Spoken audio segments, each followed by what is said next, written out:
In this unit, we're going to talk about communication skills. Now, as you've noticed before, we have gone over these communication skills before within our Unit 1, but we're going to break them down and see how we can utilize them in particular situations.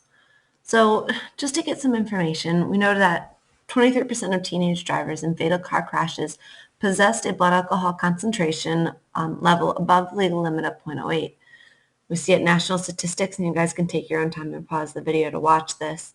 But we're seeing that we see a lot of deaths due to alcohol. Now, remember in previous section, we did discuss that alcohol is not the number one reason for fatalities when it comes to driving, but it still ranks pretty high when we look at fatalities. And when we're looking at safety, it is obviously a caution we need to take.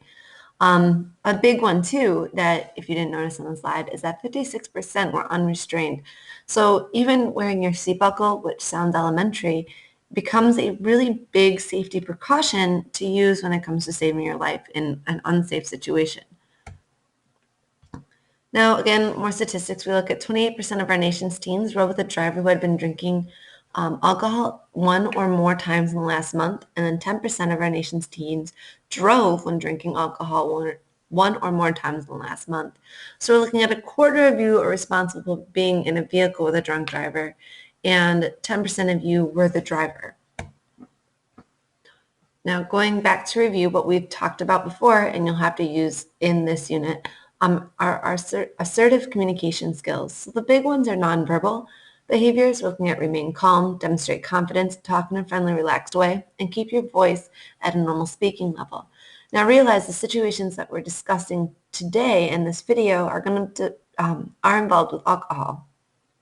So I want you to take a moment and find a partner and create a list of reasons why these nonverbals are really important when dealing with a potentially drunk or intoxicated person.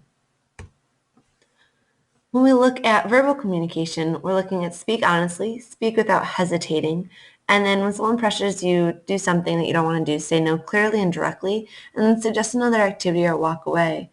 Now, it might be extremely important to realize that we need to walk away from some of these situations, that when alcohol is involved, it becomes more dangerous because that person is no longer able to cognitively understand even what they're doing.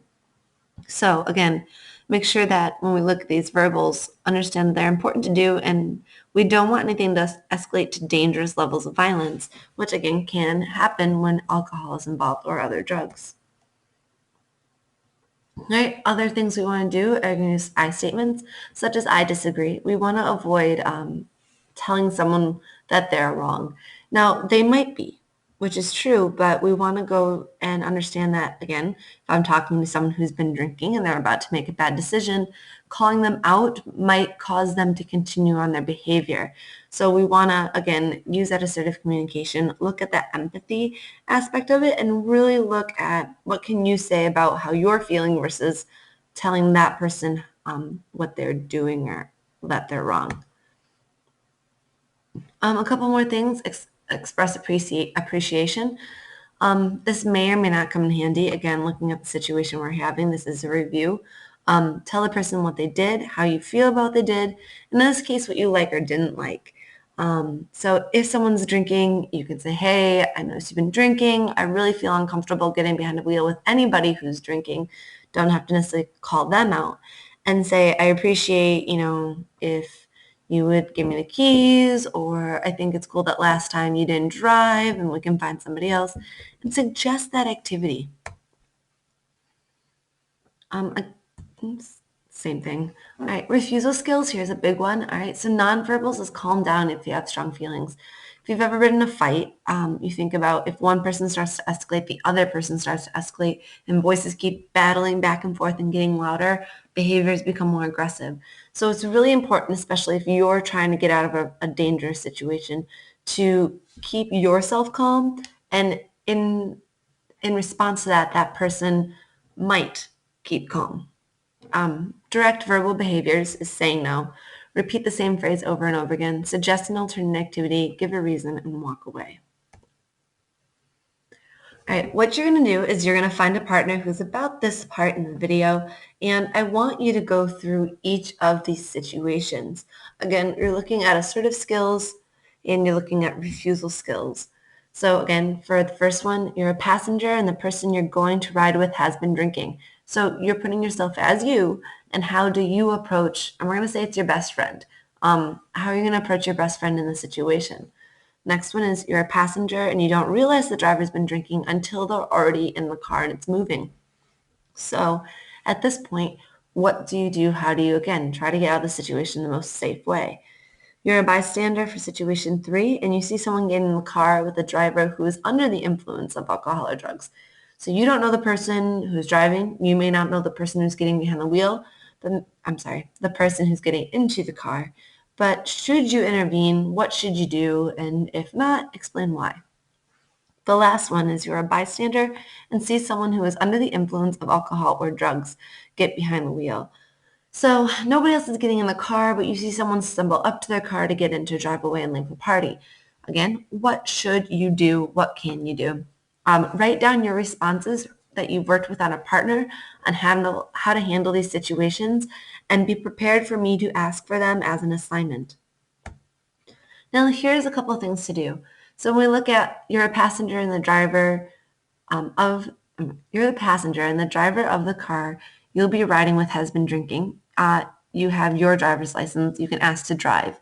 So if that person's going to drive and you're sober, obviously you want to make that suggestion that you can drive. If the person's already driving, you can ask the driver to pull over. Again, I hope you came up with a dialogue on how you're going to do this. And the other one is you're a bystander. You do not know the people involved, but you still want to see if you can get the driver to stop and make sure the passengers are aware that the driver's been drinking. Again, these are kind of bullet points compared to a dialogue that you should have created with that partner. Now what I'm going to have you do is after you've completed that assignment is, if you notice, we've done some of these already, and I want you to add to the assignment from yesterday. So I want you to define BAC. I want you to know how much alcohol it takes for a male to reach 0.08 BAC. Same thing for a female. What's the legal allowable BAC for a minor? And then what's the legal allowable BAC for driving? For 6, 7, 8, you do not have to complete because you should have already done those or completed those for a previous assignment. When you're looking for the male and female, please look for an average height and weight. I know a lot of them ask for very specifics, but you can give me this number between this number of drinks depending on the size of the person. You'll notice that men will still need more than females, but again, it goes based on body weight. You've completed the end of this section, so make sure those assignments are complete. And thank you.